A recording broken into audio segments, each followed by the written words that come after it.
Hello everyone. आज का जो हमारा टॉपिक है वो होगा fundamental rights, directive principle and fundamental duties, मतलब मूल अधिकार, नीति निर्देश, तत्व एवं मूल कर्तव्य। ये जो लेक्चर होगा इसको हम 3 भाग के अंदर डिवाइड करेंगे। ये जो होगा ये 3 पार्ट्स के अंदर होगा। फंडामेंटल राइट्स अलग, डायरेक्टिव प्रिंसिपल और फंडामेंटल ड्यूटीज़ अलग, और इनका जो कुछ इम्पॉर्टेंट चीज़ें होंगी, जो कुछ इम्पॉर्टेंट केसेस होंगे या फिर कुछ भी होगा वो चीज़ें अलग से होंगी। तो ये टोटल इन 3 पार्ट्स के अंदर ये पढ़ाया जाएगा। लेकिन इसके अंदर मैं आपसे एक रिक्वेस्ट करता हूँ कि जो हमारा पहले वाला लेक्चर था जस्टिस यानी न्याय, उसको आप लोग पहले एक बार देख लें, जिसका लिंक मैं इसके डिस्क्रिप्शन के अंदर, इस वीडियो के अंदर मैं प्रोवाइड आपको करवा दूँगा। तो सबसे पहले अगर हम देखें कि जो हमारा संविधान है, इस संविधान के अंदर कुछ चीज़ें हैं। एक बेसिकली मैं आपको इसमें पहले एक चीज़ बता दूं कि जो हमारे लेक्चर होगा ये हिंदी और इंग्लिश दोनों भाषाओं के अंदर चलेगा, तो आपको ताकि कोई कन्फ्यूजन ना रहे। और दोनों ही मीडियम के जो बच्चे हैं आरबीएससी के या फिर किसी को भी पढ़ना हो तो ये उसको देख सकते हैं दोनों ही लैंग्वेजेस के अंदर। तो ये आज का जो लेक्चर है ये थोड़ा लंबा हो सकता है, क्योंकि इसके अंदर हमको पूरे जो फंडामेंटल राइट्स हैं उनको हम डिटेल में कवर करेंगे।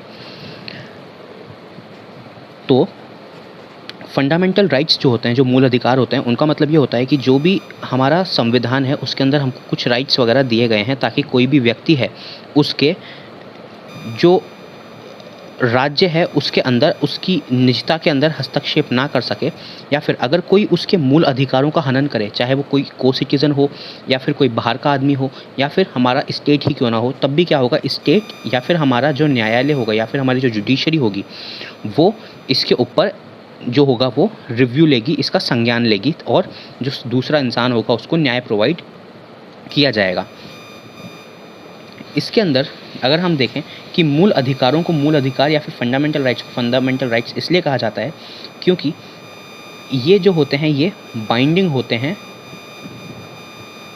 या फिर अगर इसको दूसरी भाषा में मैं कहूँ तो ये जस्टिसिएबल होते हैं। जस्टिसिएबल का मतलब क्या होता है कि अगर किसी आदमी का हनन होता है, इन राइट्स का मतलब फंडामेंटल राइट्स का या फिर मूल अधिकारों का किसी भी आदमी का हनन होता है, तो वो सीधे जो हमारे कोर्ट्स होते हैं, हाई कोर्ट, सुप्रीम कोर्ट या फिर जो हमारे नॉर्मल कोर्ट्स हैं, उनके अंदर भी जाके वो इसके लिए याचिका डाल सकते हैं या फिर इसके अंदर पिटीशन डाल सकते हैं, और उनको जो होगा वो जस्टिस प्रोवाइड करवाएगा हमारा कोर्ट। और ये जो होते हैं ये सीधे बाइंडिंग होते हैं।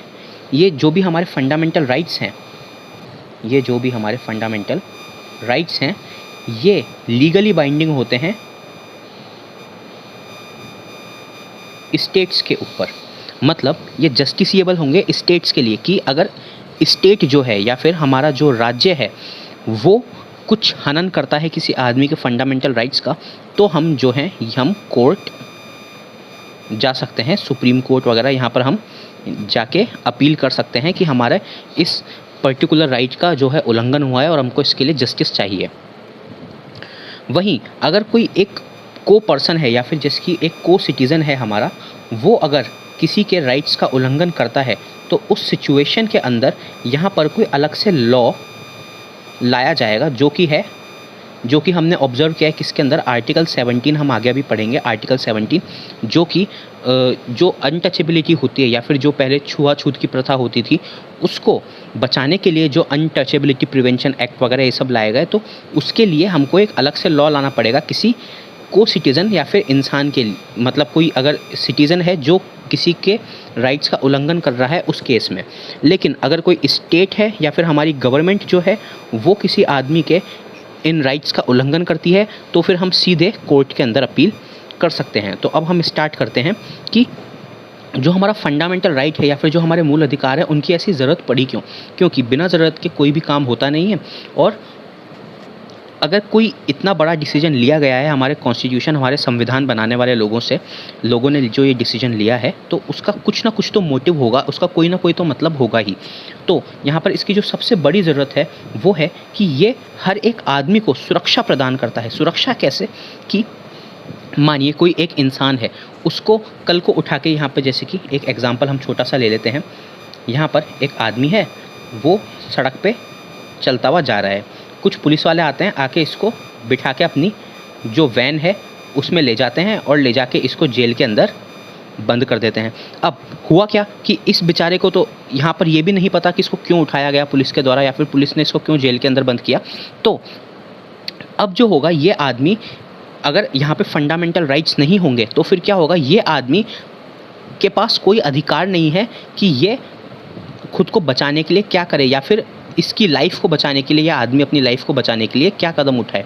लेकिन अगर फंडामेंटल राइट्स हैं तो एक नियम होता है कि आप किसी भी आदमी को बिना, जो कि हम आगे भी पढ़ेंगे, आर्टिकल 22 जो है उसके अंदर ये मेंशन है कि अगर आप किसी आदमी को, आर्टिकल 21 के अंदर ये मेंशन है कि अगर आप किसी आदमी को अरेस्ट करती है पुलिस या फिर स्टेट किसी आदमी को अरेस्ट करता है तो फिर उसे वहाँ पर ये बताना पड़ता है कि उसको क्यों अरेस्ट किया जा रहा है, और जो 24 घंटे होते हैं 24 घंटे के बाद उस 24 घंटे के अंदर अंदर उसको मजिस्ट्रेट के सामने पेश किया जा सकता है, पेश किया जाना चाहिए।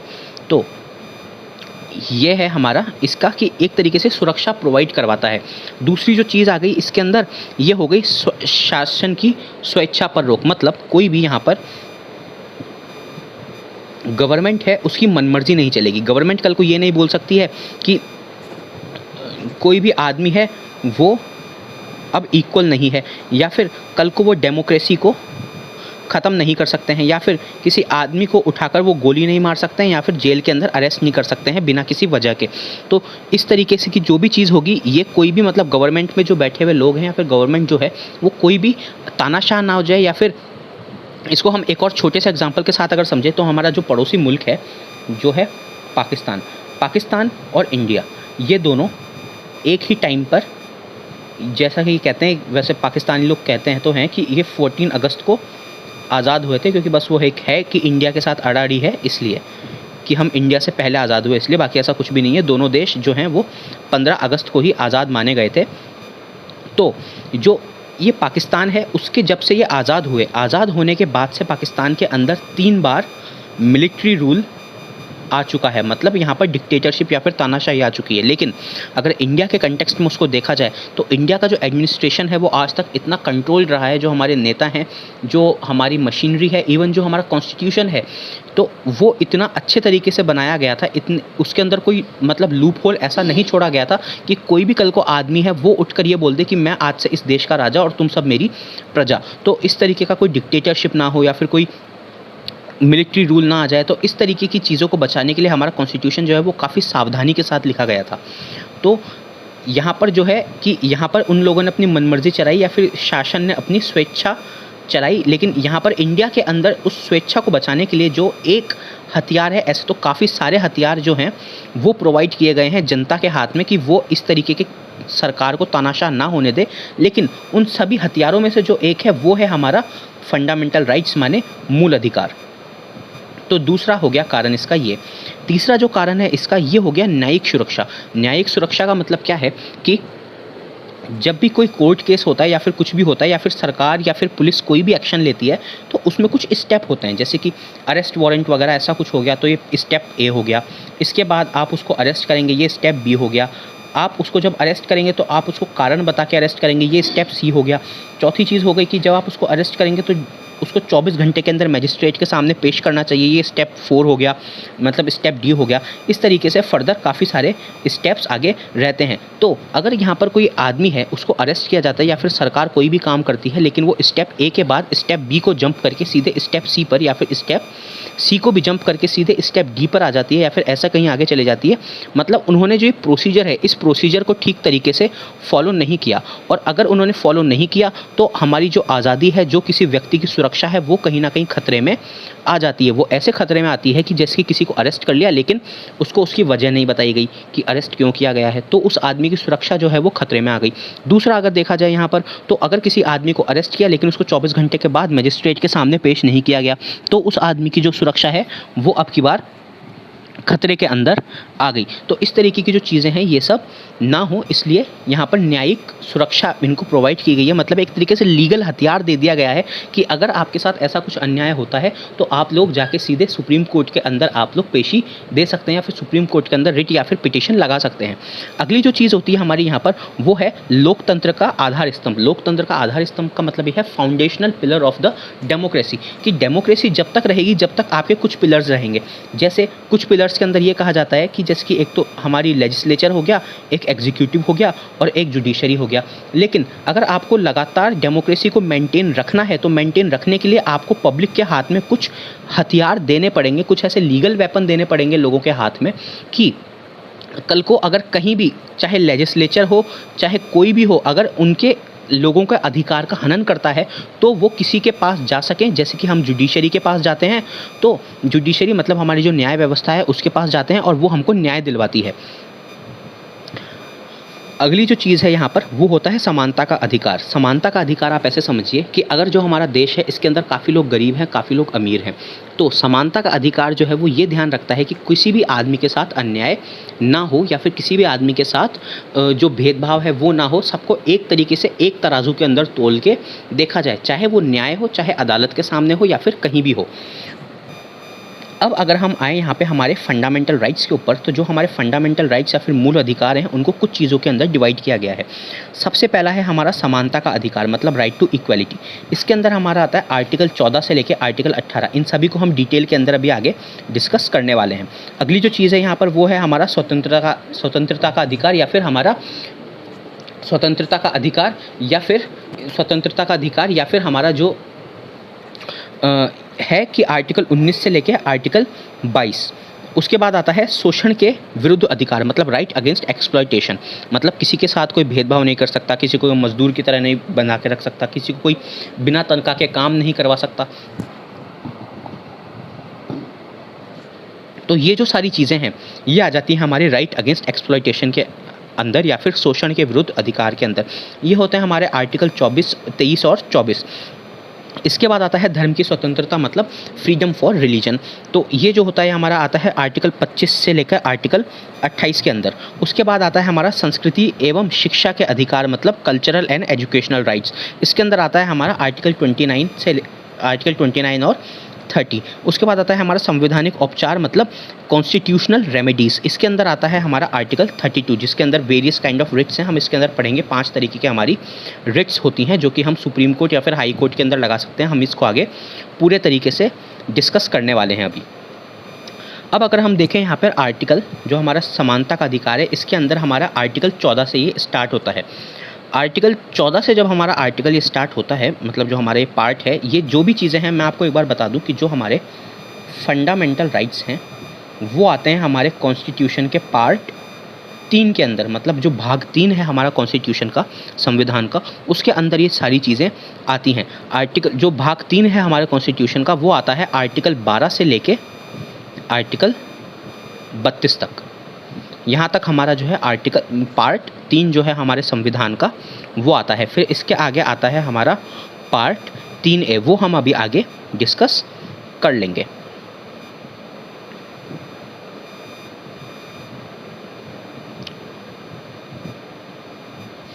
सॉरी, वो पार्ट 3A नहीं, पार्ट 4A जो है हमारा वो होता है जो कि हमारे ड्यूटीज़ के अंदर आ जाता है, हमारी मूल ड्यूटीज़ या फिर हमारी फंडामेंटल ड्यूटीज़ के अंदर आ जाता है। तो अब अगर हम यहाँ पर देखें तो कानून के समक्ष समानता, जो हमारा आर्टिकल 14 है उसका मतलब है कानून के समक्ष समानता।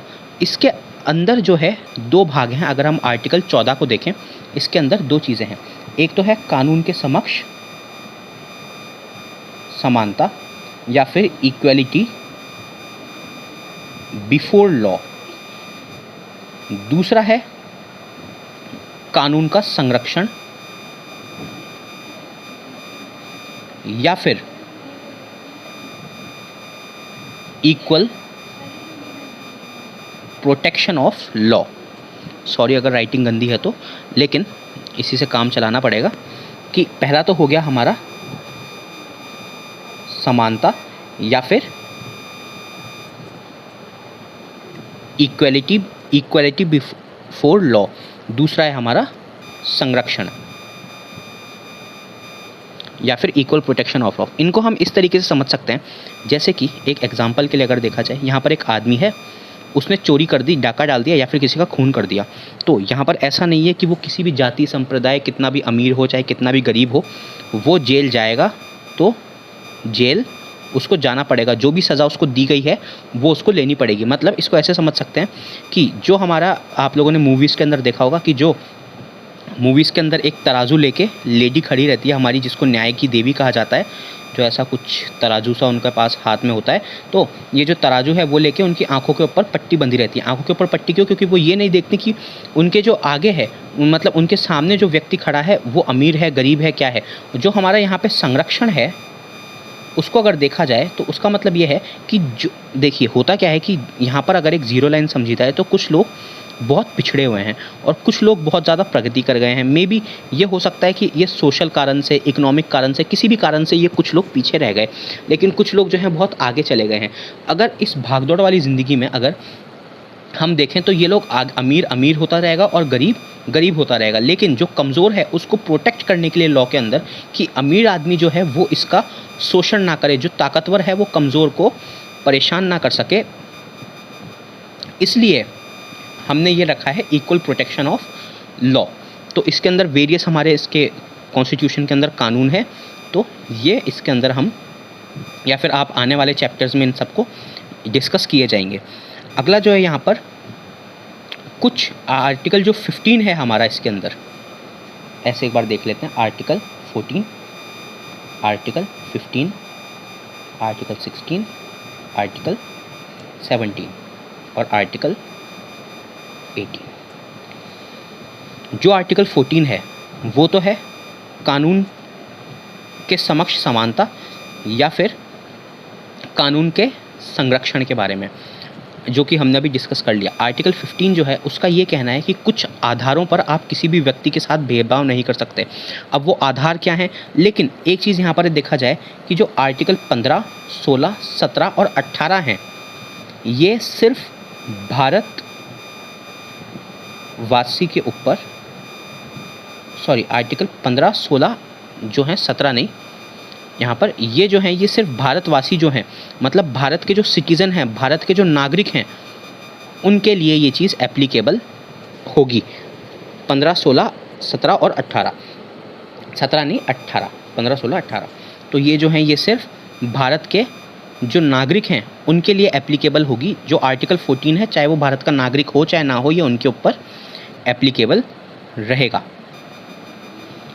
अब अगर देखें कि आर्टिकल 15 क्या है, संविधान का जो अनुच्छेद 15 है उसके अंदर कहा गया है कि किसी भी व्यक्ति को, जो हम ग्राउंड्स अभी डिस्कस करेंगे, इन पर्टिकुलर ग्राउंड्स के ऊपर या फिर इन पर्टिकुलर जो बेस है इनके ऊपर कभी भी उनके साथ भेदभाव नहीं किया जा सकता। अब ये चीज़ें क्या है, धर्म माने रिलीजन, मूलवंश मतलब डिसेंट, जाति मतलब जो भी उनकी कास्ट है वो, लिंग मानी जेंडर, जन्म स्थान का मतलब है यहाँ जन्म स्थान के आधार, मतलब जो उनका प्लेस ऑफ बर्थ है, इसके ऊपर आप किसी से भेदभाव नहीं कर सकते। मतलब इसको एक छोटे एग्जांपल के साथ हम समझें कि आप किसी आदमी को, कि वो किसी भी जाति से आता है या फिर किसी भी जगह से आता है, आप उसको ये नहीं बोल सकते कि आप इस मंदिर के अंदर नहीं जा सकते, या फिर आप लाल किले के बाहर खड़े हो और आप लाल किले के बाहर लेके खड़े हो कि इसके अंदर इसी जाति के या फिर इसी संप्रदाय के लोग जाएंगे, या फिर आप कहीं किसी कुएं से पानी ले रहे हो और कुएं से पानी लेने के लिए आप किसी आदमी को रोक रहे हो। तो ये जो सारी चीज़ें हो गई, ये यहाँ इस कानून के अंदर गलत हो गई, जो कि हमारा अनुच्छेद 15 है। ये इन सारी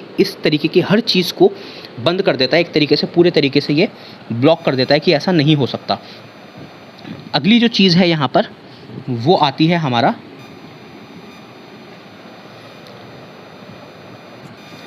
आर्टिकल 16। आर्टिकल 16 के अंदर ये है कि जो अपॉर्चुनिटी होगी, जो भी अवसर होंगे, वो सभी लोगों को बराबर दिए जाएंगे। बराबर कैसे, कि उनके साथ ही ऐसा भेदभाव नहीं होगा कि धर्म, मूलवंश, जाति, इनके ऊपर भेदभाव नहीं होगा। लेकिन आप ऐसे नहीं बोल सकते कि कोई डॉक्टर की जॉब है और अगर किसी आदमी को, जो कि डॉक्टर नहीं है या फिर उसने मेडिकल की पढ़ाई नहीं की, वो जाके पहुंच जाता है कि मुझे डॉक्टर बनाओ इस आपके हॉस्पिटल के अंदर, और अगर वो मना कर देते हैं हॉस्पिटल वाले, तो हॉस्पिटल के ऊपर केस कर दिया कि ये मेरे साथ भेदभाव कर रहे हैं। लेकिन यहाँ पर साफ साफ मेंशन है कि भेदभाव आपके साथ प्रोफेशन या फिर अपॉर्चुनिटी में कब नहीं होगा, कि वो आपको अभी तो भले ही रोक रहे हैं कि ये आप यहाँ पे डॉक्टर नहीं बन सकते क्योंकि आपने उस चीज़ की पढ़ाई नहीं की है, आपके पास उस चीज़ की नॉलेज नहीं है।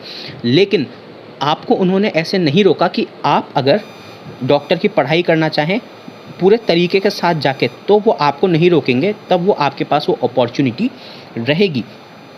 तो कुछ चीज़ें यहाँ पर हैं, उन्होंने कुछ ग्राउंड्स यहाँ पे मेंशन किए हैं कि इनके ऊपर आप भेदभाव नहीं कर सकते हो किसी के साथ भी अवसरों के अंदर या फिर अपॉर्चुनिटीज़ के अंदर भी। और वो ग्राउंड्स ये सेम टू सेम आर्टिकल 16 के अंदर उठा लिए गए हैं कि जो भी धर्म हो गया, मूलवंश हो गया, जाति हो गई, लिंग हो गया, जन्म स्थान हो गया, मतलब जो भी हमारा रिलीजन हो गया, डिसेंट हो गया, कास्ट हो गया, जेंडर हो गया, या फिर जो भी हमारा प्लेस ऑफ बर्थ हो गया, उसके ऊपर आप किसी को कोई अपॉर्चुनिटी से आप रोक नहीं सकते। लेकिन अगर इसके अलावा कोई वैलिड ग्राउंड है या फिर कोई जेन्युइन ग्राउंड है या फिर कोई मान्य ग्राउंड है या फिर कोई मान्य कारण है जिसके कारण आप रोक रहे हो, तो फिर वो चीज़ मान्य रहेगी। अगली चीज़ जो है यहाँ पे वो आता है कि अस्पृश्यता का अंत। अस्पृश्यता का अंत मतलब क्या है कि देखिए, आपको पता होगा कि जो हमारा देश है उसके अंदर छुआछूत हो गई, अनटचेबिलिटी हो गई या फिर अस्पृश्यता हो गई कि जो दूसरी जाति से लोग आ रहे हैं उनके साथ भेदभाव करना, उनके साथ छूना, मतलब उनके साथ छुआछूत करना कि ये हमारे अड़ गया, या फिर उनको गांव के अंदर आने से रोकना, उनको कोई गांव के पानी या फिर नहर से पानी लेने से रोकना, या फिर कुछ भी हो गया। तो ये जो सारी चीज़ें होती हैं, इन सबको रोकने के लिए जो कानून हमारे संविधान के अंदर यहाँ पे अनुच्छेद 17 बनाया गया है। लेकिन जैसा कि मैंने शुरू में ही कहा था कि जो भी हमारे फंडामेंटल राइट्स या फिर हमारे मूल अधिकार होंगे, अगर वो जो हमारी सरकार है वो इनका पालना नहीं करती या फिर हमारे को इनका वायलेशन करती है, या फिर हमें ये फंडामेंटल राइट्स जो हैं हमारे वो नहीं मानती है, तब तो हम सीधे कोर्ट के पास जा सकते हैं। लेकिन अगर हम भी एक नागरिक हैं और सामने वाला भी एक नागरिक है, तो अगर ऐसा है तो हम उसके खिलाफ फंडामेंटल राइट्स के अंदर कुछ भी नहीं कर सकते हैं। उसके लिए हमको एक अलग से कानून चाहिए होगा। और इसीलिए जो यहाँ पर सरकार है उसने ये कानून लाया है आर्टिकल 17 के अंदर, कि जो सबसे पहला इसके अंदर अधिनियम लाया गया था वो था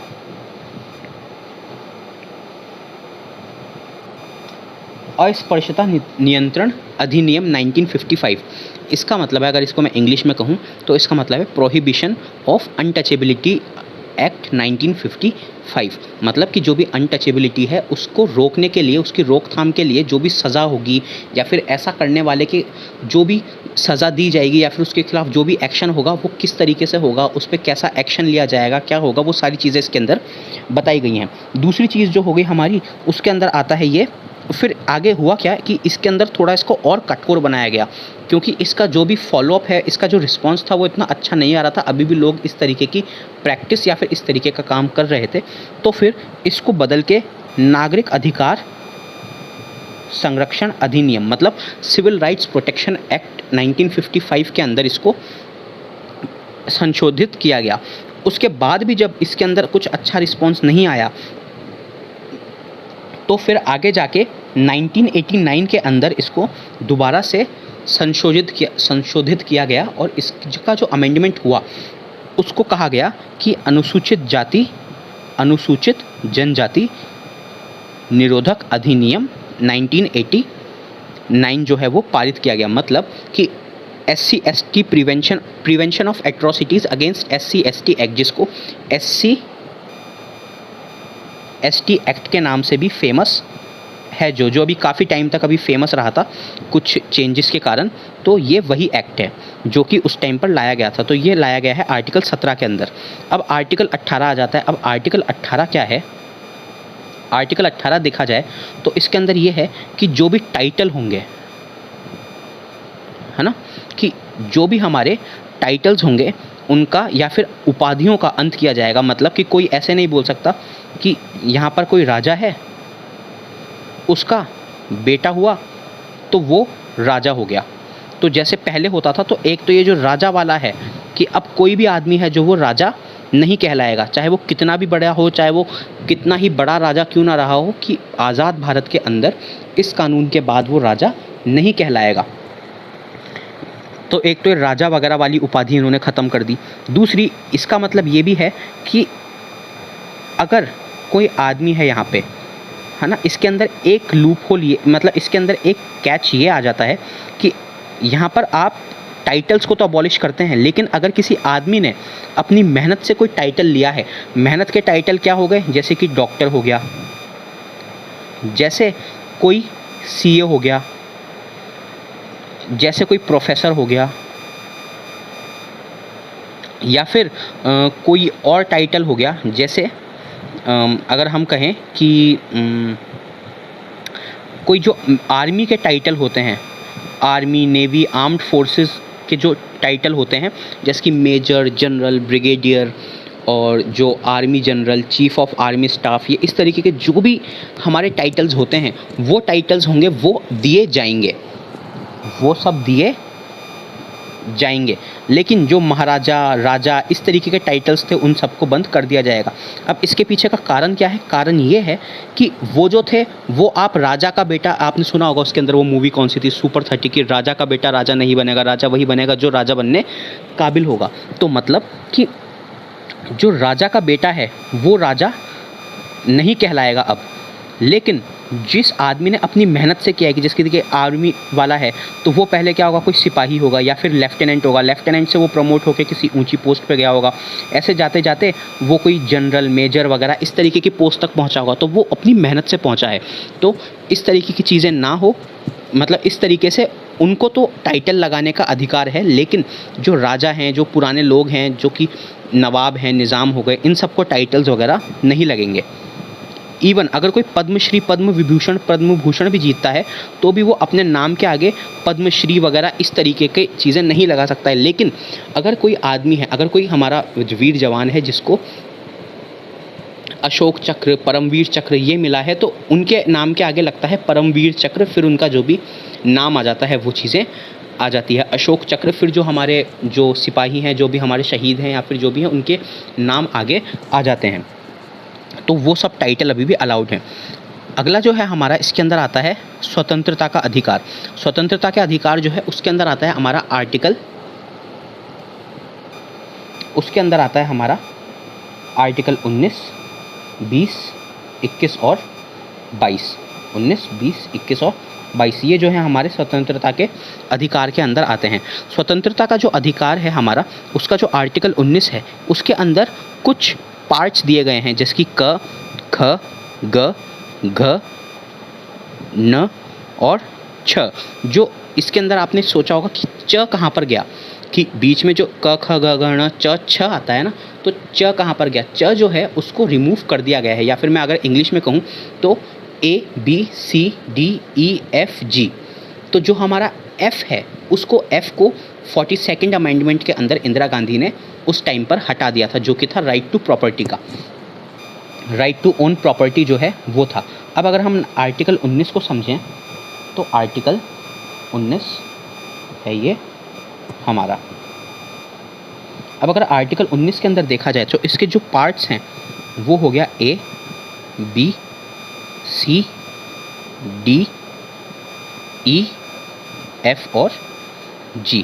तो जो हमारा F है, मैंने बताया कि वो अब नहीं है 42nd अमेंडमेंट के अंदर, या फिर 42वें संविधान संशोधन कानून के अंदर उस चीज़ को ख़त्म कर दिया गया था, या फिर चेंज कर दिया गया था।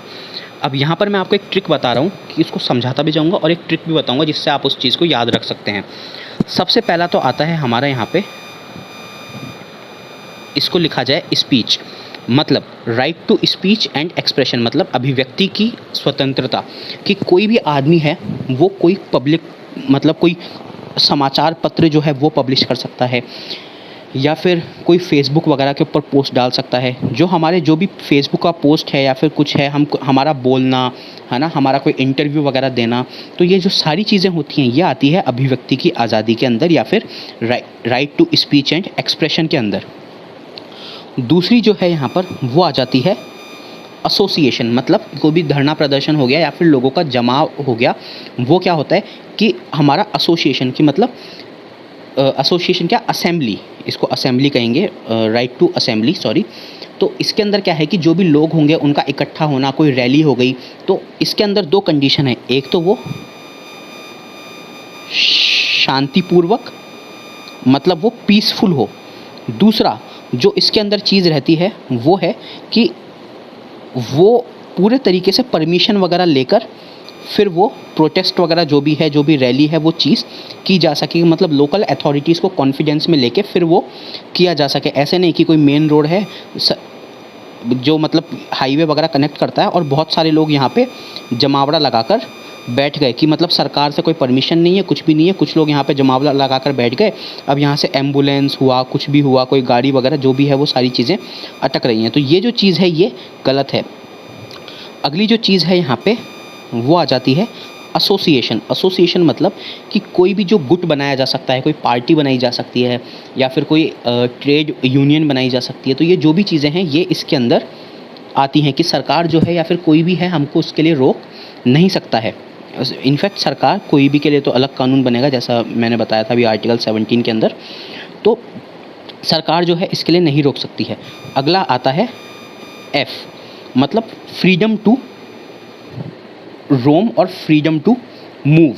मतलब कि कोई भी आदमी है वो देश में किसी भी पार्ट के अंदर जा सकता है, उसके ऊपर कोई रोक टोक नहीं होगी। लेकिन कुछ एक चीज़ होंगी, जैसे कि आप किसी आर्मी एरिया के अंदर नहीं जा सकते, या फिर जो हमारे प्रोटेक्टेड एरिया हैं जैसे कि वन्य जीव अभयारण्य हो गए, मतलब हमारे नेशनल पार्क्स हो गए, जो हमारी वाइल्ड लाइफ सेंचुरीज़ हो गई, उनके अंदर आप नहीं जा सकते हैं, है ना। तो ये जो कुछ जगह हैं जहाँ पर प्रोहिबिशन लगता है, उनके अलावा आप देश के अंदर किसी भी शहर के अंदर, किसी भी जो हमारा राज्य है उसके अंदर आप बिना किसी रोक टोक के जा सकते हैं।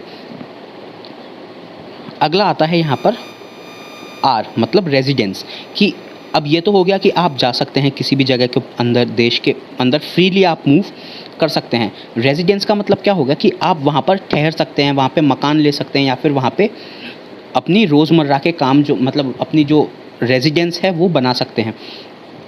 अगला जो है प्रॉपर्टी तो कैंसिल हो गया था, और जो है यहाँ पर पी मतलब प्रोफेशन, कि जो भी लीगली आप अगर कोई प्रोफेशन करना चाहते हैं तो उसके अंदर आपको नहीं रोका जाएगा। जैसे कि कोई यहाँ पे आदमी कोई दुकान लगाना चाहता है तो उसको नहीं रोका जाएगा। कोई आदमी डॉक्टर प्रोफेशन बनना चाहता है तो उसको कानून जो है वो नहीं रोक सकता कि आप इस प्रोफेशन के अंदर नहीं जा सकते, कि चाहे आपकी धर्म जाति वगैरह कुछ भी, आप इस प्रोफेशन के अंदर नहीं जा सकते, आप ये काम नहीं कर सकते। तो ये जो हो गए हमारे, इसको याद करने की जो ट्रिक है वो है SAAFRP। तो SAAFRP से आप इसको याद रख सकते हैं। S मतलब स्पीच एंड एक्सप्रेशन, A मतलब एसोसिएशन, A मतलब असेंबली, दूसरा A मतलब एसोसिएशन, तीसरा मतलब फ्री मूवमेंट, चौथा मतलब रेजिडेंस R, और P जो हो गया वो हो गया प्रोफेशन। तो ये हो गया हमारा संविधान का आर्टिकल 19। अब अगर आर्टिकल 20 को हम देखें तो आर्टिकल 20 जो है इसका मतलब ये है, इसको अगर हम देखें तो ये है कि ये कब काम आएगा कि जब किसी आदमी ने कोई अपराध कर दिया, तो अपराध किया या नहीं किया, जब भी वो अरेस्ट हो रहा है किसी भी कारण से, तो मतलब अपराध के लिए दोष सिद्ध के विषय के संरक्षण, मतलब कि अगर कोई आदमी है उसने कोई अपराध किया है तो भी जो उसका प्रोसीजर होगा कि उसको किस तरीके से अरेस्ट किया जाए, है ना, मतलब क्या ध्यान रखा जाए, तो ये सारी चीज़ें इसके अंदर है। इसके अंदर जो सबसे पहली चीज़ है कि जब भी किसी को अरेस्ट किया जाएगा तो उसके अंदर कोई ऐसे कानून पे उसको अरेस्ट नहीं किया जाना चाहिए, जैसे कि 2020 आज चल रहा है, तो 2020 के अंदर किसी आदमी ने कोई जुर्म किया, लेकिन सरकार ने जो उस जुर्म के लिए कानून है वो 2021 में बनाया। तो अब इसका मतलब ये नहीं है कि आप उस बेचारे आदमी ने जिसने ये काम किया था 2020 के अंदर, आप उसको 2021 के बने कानून के लिए अब जेल में डाल दोगे, क्योंकि 2020 में वो कानून नहीं था इसलिए उसने वो जुर्म किया, मतलब जो भी वो जुर्म नहीं था इसलिए उसने वो किया। लेकिन अब अगर 2021 में कानून आ गया तो अब वो उसको जुर्म जो है वो 2021 में फिर से करना पड़ेगा, तभी आप उसको जेल में डाल सकते हो। ऐसा नहीं कि उसने कोई, जैसे कि मानिए कि कोई जुर्म हो गया किसी चीज़ का, तो उसने, जैसे कि ऐसा समझते हैं कि 2020 के अंदर खून वगैरह करना जुर्म नहीं है, उसने किसी का खून कर दिया और आपने 2021 के अंदर कानून बनाया कि जो खून करना है वो जुर्म है, तो अब आप उसको उठाकर जेल के अंदर 2021 में नहीं डाल सकते हो, उसके पुराने जुर्म के लिए नया कानून बनाकर। दूसरी जो चीज़ हो गई यहाँ पर कि कोई भी व्यक्ति जो है उसको एक अपराध के लिए 2 बार आप सज़ा नहीं दे सकते। मतलब एक अपराध का मतलब है एक तरीके का अपराध नहीं, एक अपराध। जैसे कि एक आदमी है, उसने यहाँ पर एक चोरी की। अब उस चोरी की सज़ा थी उसकी 2 महीने। 2 महीने की उसको सज़ा सुनाई गई। लेकिन ऐसा नहीं है कि जो उस आदमी ने चीज़ चुराई थी उसके लिए 2 महीने और फिर दोबारा से उसको कोई नई सज़ा दे दी गई, जैसे कि 2 महीने या फिर 2 महीने से ज़्यादा कम कुछ भी। तो एक अपराध के लिए आप किसी आदमी को 2 बार सज़ा नहीं दे सकते हो। ये वैसे ही होगा कि आप किसी आदमी को मतलब किसी आदमी ने चोरी वगैरह या फिर कोई जुर्म एक बार किया और आपने उसको लगातार 2 बार सज़ा दे दी उसको। लेकिन इसका मतलब ये भी नहीं है कि उसने सेम तरीके का अगर ये जुर्म करता है दोबारा से, तब इसको सज़ा दोबारा दी जाएगी उस चीज़ के लिए। लेकिन अगर इसने चोरी एक बार की सेम चीज़ की, जैसे कि उसने एक ही बार चोरी की, और उसके लिए आप उसको 2 बार सज़ा नहीं दे सकते हैं। अगली जो चीज़ है यहाँ पर, किसी भी व्यक्ति को अपराध करने के समय निर्धारित सज़ा से अधिक सज़ा नहीं दी जा सकती। मतलब कि एक आदमी ने आज कोई जुर्म किया है, उसकी सज़ा है 2 साल। कोई जुर्म किया जिसकी सज़ा है 2 साल, अब आप उसकी जो सज़ा है वो उसको 3 साल नहीं दे सकते। ठीक है, मतलब आज के टाइम पर जो कानून है, आपको आज के टाइम के कानून के हिसाब से ही उसको सज़ा देनी पड़ेगी।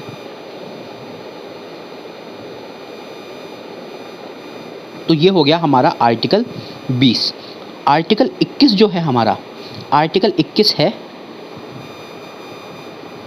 Right to life and liberty, जिसको अगर हम हिंदी में बोलें तो वो है जीवन एवं व्यक्तिगत स्वतंत्रता। तो इसके अंदर क्या है कि कोई भी आदमी कहीं जाता है, आता है, या फिर अपनी जीवन किस तरीके से जीता है, तो जो आर्टिकल 21 है वो इतना बड़ा है, मतलब उसकी कोई परफेक्ट डेफिनेशन ऐसी नहीं है कि आप अगर फेसबुक यूज़ कर रहे हैं तो भी वो आपके आर्टिकल 21 का पार्ट है। अब अगर आप अपने किसी दोस्त के साथ किसी पार्क वगैरह में या फिर मूवी देखने गए हैं, वो भी आपके आर्टिकल 21 का पार्ट है। अगर आप कुछ जॉब कर रहे हैं तो भी वो आपके आर्टिकल 21 का पार्ट है। तो आप जितनी भी चीज़ें किसी आदमी से जुड़ी हुई डाल सकते हैं, कि वो चाहे कोई भी एक्टिविटी हो, चाहे कुछ भी हो, वो हर चीज़ आर्टिकल 21 के अंदर मानी जाती है।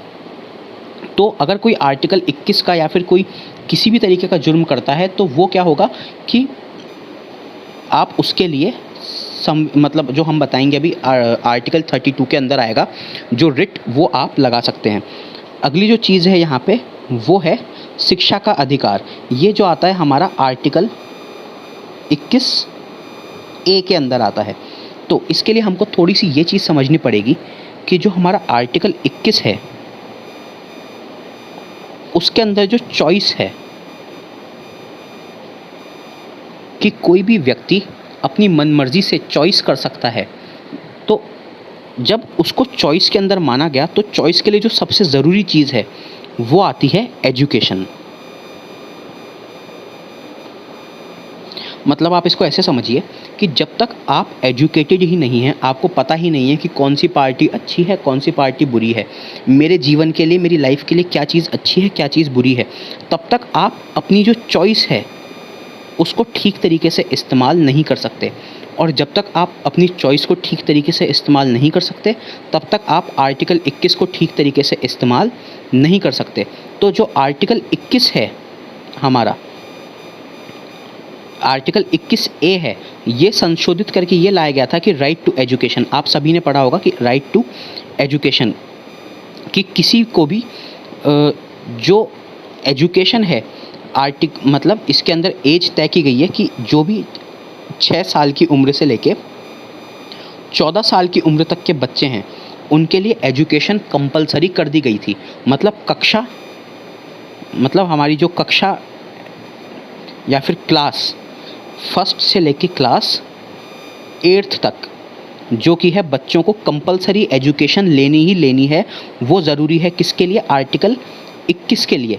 मतलब आपको अगर अपनी लाइफ या फिर जो अपनी चॉइस है वो ठीक तरीके से इस्तेमाल करनी है, तो आपको आर्टिकल 21 के आपको एजुकेशन होनी चाहिए आर्टिकल 21A के अंदर, और तभी आप अपनी जो लाइफ है उसको या फिर अपनी जो चॉइस है उसको आप ठीक तरीके से इस्तेमाल कर सकते हैं। अगला जो आता है हमारा इसके अंदर, वो आता है आर्टिकल 22, आर्टिकल 22। आर्टिकल 22 के अंदर क्या है कि जो भी कोई बंदी है जिसको सज़ा दी गई है, तो उसके संरक्षण के लिए कि उसके साथ कोई ज़्यादती ना हो, भले ही देखिए किसी आदमी ने जुर्म किया हो, तो अगर उसने जुर्म किया भी है तो भी आप उस चीज़ को नहीं नकार सकते हो कि वो एक इंसान है। हर एक इंसान के कुछ राइट्स होते हैं, कुछ ह्यूमन राइट्स होते हैं, कुछ मानवीय अधिकार होते हैं जिनको आप नहीं छीन सकते हैं, चाहे उसने कितना ही बड़ा क्राइम क्यों ना किया हो।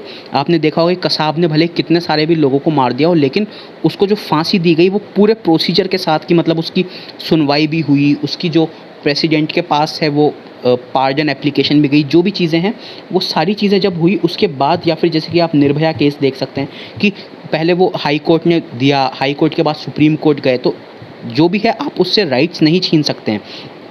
वो इंसान इंसान ही रहेगा at the end of the day. तो अब यहाँ पर अगर देखा जाए कि आर्टिकल 22 जो है, आर्टिकल 22 के अंदर जो सबसे पहली चीज़ है कि जब भी किसी को अरेस्ट किया जाएगा तो सबसे पहले उसको कारण बताना ज़रूरी है। आपने काफ़ी सारी मूवीज़ में भी देखा होगा कि आपके पास वारंट है, आपके पास ये है वो है, तो जो भी ये चीज़ें होती हैं, तो इसके अंदर सबसे पहले जब भी कोई अरेस्ट किया जा रहा है किसी आदमी को, तो उसको सबसे पहले कारण बताना ज़रूरी है कि उसको अरेस्ट क्यों किया जा रहा है। यहाँ पर एक निवारक या फिर प्रिवेंशन कस्टडी का क्लॉज है, वो हम बाद में डिस्कस करेंगे, उसके अंदर कारण बताना ज़रूरी नहीं है, लेकिन वो एक एक्सेप्शन है और वो कुछ ही केसेस के अंदर होता है। दूसरी चीज़ है यहाँ पर कि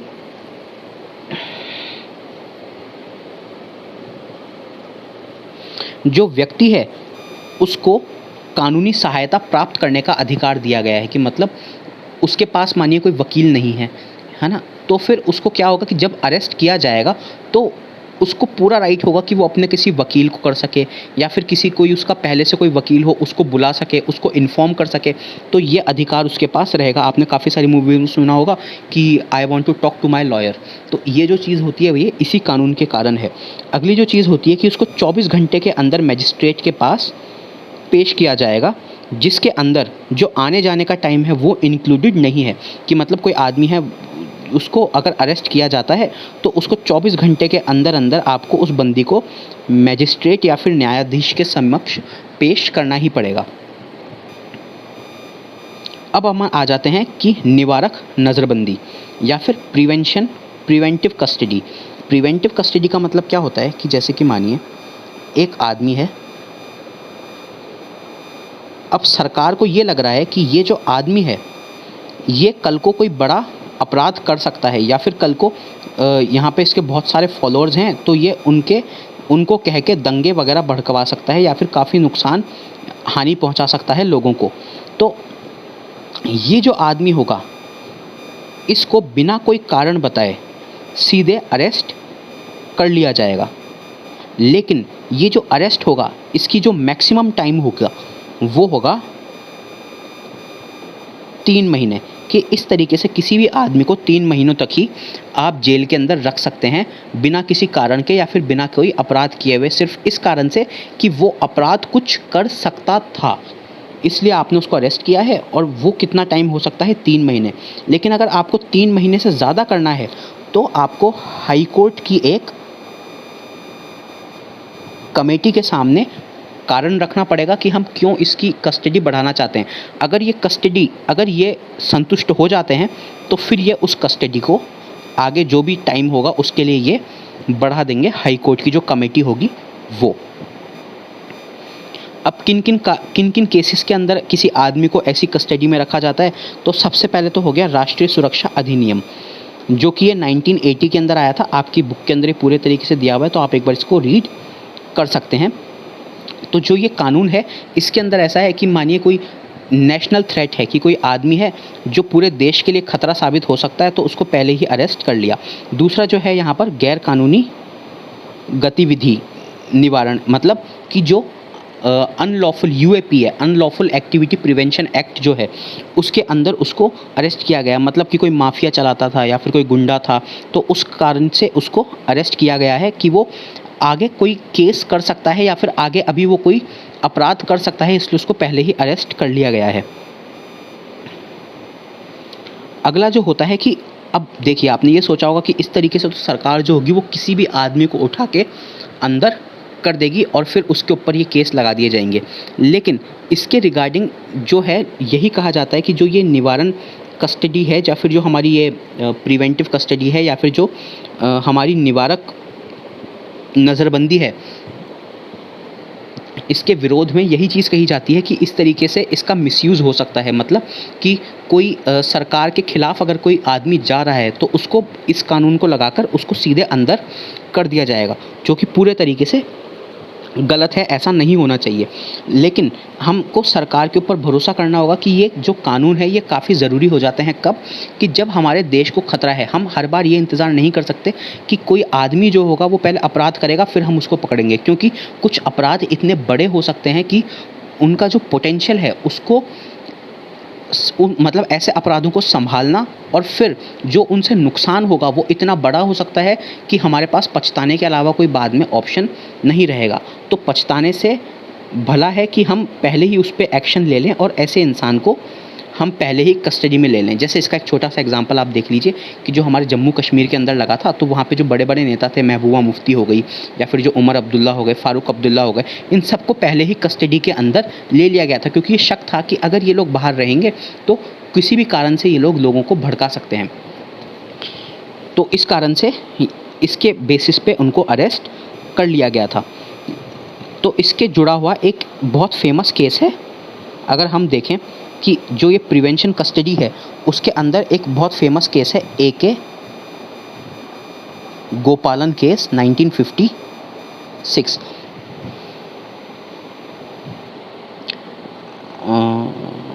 AK गोपालन केस, सॉरी 1956 नहीं, AK गोपालन केस जो है इसके अंदर क्या किया था, एक AK गोपालन थे, एक ये नेता थे, लीडर। तो इनको क्या किया गया था, अरेस्ट कर लिया गया था। अब अरेस्ट जब इनको किया गया तो इन्होंने क्या किया, सुप्रीम कोर्ट में जाके बोला कि देखिए मेरे को ना इस तरीके से अरेस्ट कर लिया गया है जो ये गलत है। अब सुप्रीम कोर्ट ने ये कहा कि क्या सरकार ने आपको किस कानून के तहत अरेस्ट किया है। तो उन्होंने बताया कि जो प्रिवेंशन कस्टडी है या फिर जो नेशनल सिक्योरिटी वाला कानून है, मतलब ये नेशनल सिक्योरिटी वाला तो कानून बाद में आया था, लेकिन जो मेरे को प्रिवेंटिव कस्टडी के अंदर यहाँ पर लिया गया है, जब ये बताया तो उन्होंने ये कहा कि हम इसके खिलाफ कोई भी चीज़ नहीं बोलेंगे। क्यों? क्योंकि यहाँ पर आप इस चीज़ को देख सकते हैं कि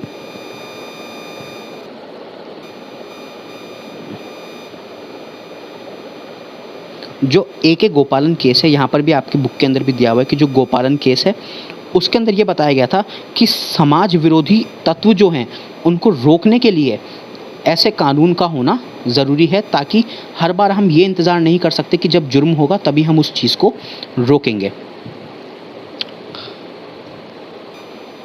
आज का जो लेक्चर है ये हम यहीं पर ही इसको ख़त्म करते हैं। आगे जो हमारा होगा एक्सप्लॉयटेशन, क्योंकि लेक्चर ऑलरेडी काफ़ी लंबा हो चुका है, तो जो हमारा राइट अगेंस्ट एक्सप्लॉयटेशन होगा इसको हम थोड़ा और टुकड़ों में लाने की कोशिश करेंगे। Till then, thank you and take care.